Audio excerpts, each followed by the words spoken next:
BPL বাংলাদেশের সবচেয়ে বড় টি-20 টুর্নামেন্ট এবং একমাত্র টুর্নামেন্ট। টি-20-র আর কোনো টুর্নামেন্ট সারা বছর হয় না। এবারই প্রথম এনসিএল টি-20 আয়োজন করা হলো। আয়োজকটা খুবই কনফিডেন্ট ছিল যে আমরা বেশ কিছু প্লেয়ার বের করে আনবো, এই কথা দিতে পারি। অল্প সময়ে কেমন আয়োজন করব ঠিক জানি না।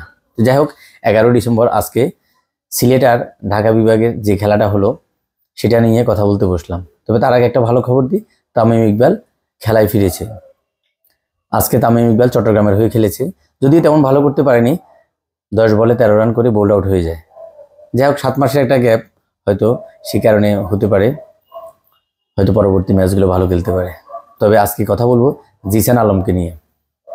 সিলেট আন্তর্জাতিক স্টেডিয়ামে জিসান আলমকে সবাই দেখলো, চিনলো, জানলো। আর জিসান আলমও প্রথম ম্যাচে এসেই জয় করে দিল। কি জয় করলো? 52 বলে সেঞ্চুরি করলো। 10টা ছক্কা, একটা দুইটা না, 10টা ছক্কা মারছে। আর যেটা হলো কি, এলোমেলো কোনো শট না, এত নিখুঁত শট। যারা খেলা দেখেছে তারা খুবই এনজয় করেছে। এবং এই ধরনের প্লেয়ার বাংলাদেশে এটা ভাবতে একটু কষ্ট হচ্ছিল। তো যাই হোক, তবে প্লেয়ার এইভাবে বের করে আনতে হবে। তামিম সাকিবদের দিন শেষ, বারবার এটা বলি। মুশফিকদের, মাহমুদুল্লাহ রিয়াদের কথা আর ভাবার সময় নেই। এখন জিসান আলমদের উঠে আসতে হবে। তার দৃষ্টিনন্দন যে সকল শট, এই শটগুলো দেখে সবাই খুব আনন্দিত হয়েছে, খুব মজা পেয়েছে।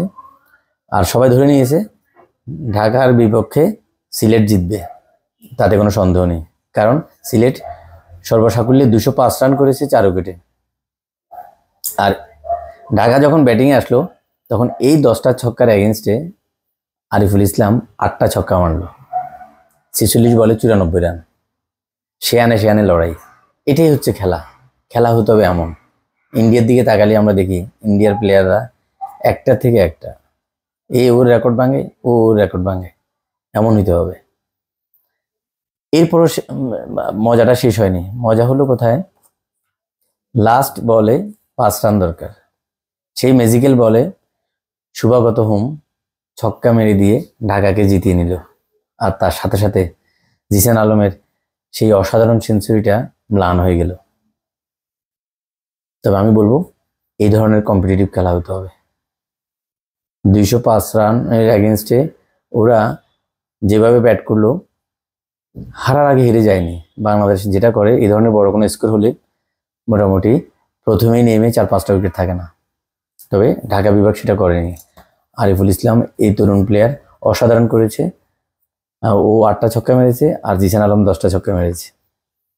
তো দুইজনের এই ধরনের ব্যাটিং দেখে সবাই বেশ আশা নিয়ে একটা টুর্নামেন্ট হতে যাচ্ছে, এই ভাবনা সবার ভিতরে জাগলো। তো দেখা যাক বাকি ম্যাচগুলো কেমন হয়। আর তামিমও রানে ফিরবে, এটাই আমরা আশা করি। আর এই ধরনের ঘন ঘন টুর্নামেন্টের আয়োজন করতে হবে। টি-20 টুর্নামেন্ট যদি আরও বেশি বেশি আয়োজন করা হয়, তখন আমাদের প্লেয়ার তৈরি হবে। যার কারণেই আমি একটা ভিডিও বানিয়েছিলাম। যখন এনসিএল টি-20-র কথা শুনলাম তখন বলেছিলাম যে আয়োজকদের কথা অনুযায়ী মনে হচ্ছে এনসিএল টি-20 হবে টি-20 প্লেয়ার তৈরির মেশিন। তো আজকে প্রথম দিনে বেশ ভালো লাগলো। দেখা যাক। আল্লাহ হাফেজ।